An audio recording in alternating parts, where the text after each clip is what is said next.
আসসালামু আলাইকুম বন্ধুরা, আজ আমি কাঁচা আমের আরও একটি দারুণ মজার রেসিপি নিয়ে চলে এসেছি। তো আজকে আমি খুবই সহজে জেলাটিন ছাড়াই মাত্র 10 মিনিটে কাঁচা আমের জেলি বা জ্যাম তৈরি করে দেখাবো। তো আপনারা প্রথম থেকে শেষ পর্যন্ত রেসিপিটা দেখতে থাকুন। আশা করছি রেসিপিটা আপনাদের ভালো লাগবে, আর রেসিপিটা ভালো লাগলে লাইক কমেন্ট শেয়ার করে দেবেন এবং চ্যানেলটিকে সাবস্ক্রাইব করে সঙ্গে থাকবেন। তাহলে চলুন শুরু করা যাক। তো দেখুন, জেলি তৈরি করার জন্য এখানে আমি দুটো কাঁচা আম নিয়েছি, আর এই আম দুটোর ওজন হচ্ছে 400 গ্রাম।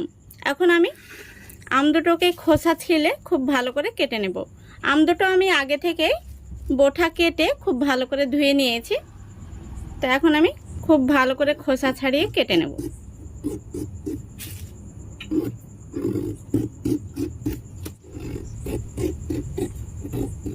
দেখুন, সম্পূর্ণ আমটা আমি ছিলে নিয়েছি। এখন আঠিটাকে বাদ দিয়ে খুব ভালো করে এই শাঁসটাকে পাতলা পাতলা করে কেটে নেব।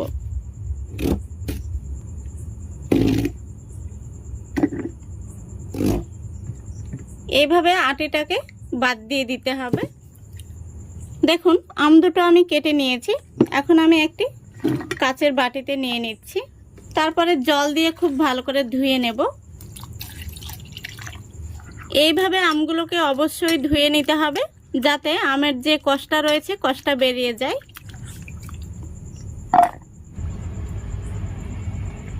আর আমগুলোকে এইভাবে অবশ্যই পাতলা করে কেটে নেবেন, তাহলে কিন্তু খুব তাড়াতাড়ি আমগুলো সেদ্ধ হয়ে যাবে। তো এখন আমি আমগুলোকে একটি কড়াইতে দিয়ে দেব। এবার আমি পরিমাণ মতো জল দিয়ে দিচ্ছি। তারপরে দিয়ে দিচ্ছি সামান্য পরিমাণে লবণ। এবার আমি গ্যাসটা অন করে দিচ্ছি। তো গ্যাসটা অন করে দিয়েছি। এখন আমি ঢাকনা দিয়ে ঢেকে আমগুলোকে 4 থেকে 5 মিনিট মতো জাল করে নেব, তাহলে কিন্তু খুব সুন্দরভাবে সেদ্ধ হয়ে যাবে। তো ফিরে আসছি 4 থেকে 5 মিনিট পর। দেখুন বন্ধুরা, 4 থেকে 5 মিনিট হয়ে গেছে। এখন আমি দেখে নেব আমগুলো সেদ্ধ হয়েছে কিনা। দেখুন, খুব সুন্দরভাবে কিন্তু আমগুলো সেদ্ধ হয়ে গেছে। এই দেখুন, এই দেখুন, আশা করি দেখতে পাচ্ছেন। তো এখন আমি আমগুলোকে ঠান্ডা করে নেব। গ্যাসটা অফ করে দিচ্ছি।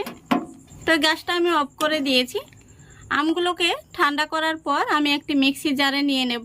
দেখুন, আমগুলোকে আমি ঠান্ডা করে একটি মিক্সি জারে নিয়ে নিয়েছি। এখন আমি খুব ভালো করে পেস্ট করে নেব। দেখুন, খুব ভালো করে আমি পেস্ট বানিয়ে নিয়েছি। এখন আমি এই পেস্টটাকে কড়াইতে দিয়ে দেব। তো দেখুন, কড়াইতে আমি একটি স্ট্রেনার দিয়ে দিচ্ছি। তারপরে আমি আমের এই পিউরিটাকে ছেঁকে নেব। এইভাবে ছেঁকে নিলে পিউরির মধ্যে আমের গোটা থাকলে সেটা কিন্তু ছাঁকনির মধ্যে আটকে যাবে, আর জেলিটাও কিন্তু স্মুথভাবে তৈরি হবে। দেখুন, আমি জারটা ধুয়ে একটু জল দিয়ে দিচ্ছি। আর ছাঁকনিতে ছেঁকে নেওয়ার ফলে দেখুন কিছু অংশ আমের গোটা বেরিয়েছে। তো এইভাবে অবশ্যই ছেঁকে নেবেন, তাহলে কিন্তু গোটাটা ছাঁকনিতে আটকে যাবে। এবার আমি এর মধ্যে দিয়ে দিচ্ছি চিনি। তো এখানে আমি 400 গ্রাম চিনি নিয়েছি। যতটা পরিমাণে আমি আম নিয়েছি ততটা পরিমাণে চিনি দিয়ে দিলাম। তো দেখুন, গ্যাসটা আমি অন করে দিয়েছি। এবার কিন্তু এইভাবে অনবরত নাড়তে হবে। তো যেহেতু এটা কাঁচা আমের জেলি তৈরি হচ্ছে, তাই কাঁচা আমের কালারটা আনার জন্য এখানে আমি গ্রিন ফুড কালার দিয়ে দিলাম।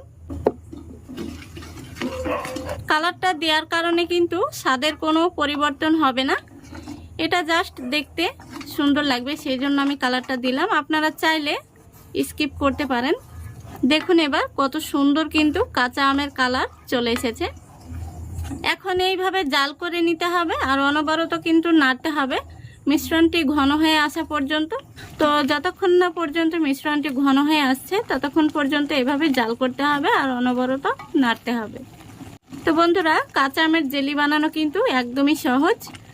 আর আজকে আমি জেলাটিন বা আগার আগার পাউডার ছাড়াই কিন্তু আপনাদের তৈরি করে দেখাচ্ছি। আর এই জেলিটা কিন্তু বাচ্চারা ভীষণ পছন্দ করে। তো দেখুন বন্ধুরা, আমাদের জেলির মিশ্রণটি কিন্তু একদম রেডি হয়ে গেছে, আর অনেকটাই কিন্তু ঘন হয়ে গেছে। দেখুন, তো এর চাইতে বেশি ঘন করা যাবে না, নইলে জেলিটা কিন্তু শক্ত হয়ে যাবে। তো জেলিটা পারফেক্ট হয়েছে কিনা বোঝার উপায় আমি আপনাদের বলে দিচ্ছি। এখানে আমি একটি থালা নিয়েছি, আর থালার মধ্যে একটু এইভাবে এই জেলিটা দিয়ে দিলাম। তো এটাকে আমি ঠান্ডা হওয়া পর্যন্ত একটু রেখে দেব, তারপরে আমি আপনাদের দেখিয়ে দিচ্ছি। দেখুন এটা কিন্তু ঠান্ডা হয়ে গেছে আর কত সুন্দরভাবে জমে গেছে, এই দেখুন।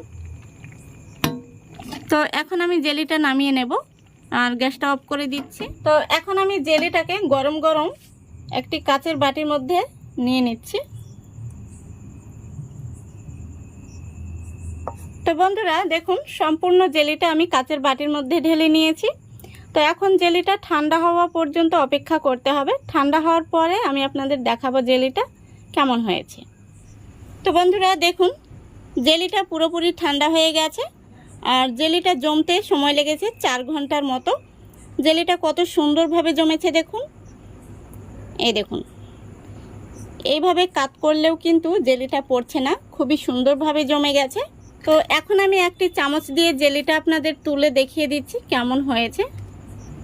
দেখুন কত সুন্দর হয়েছে।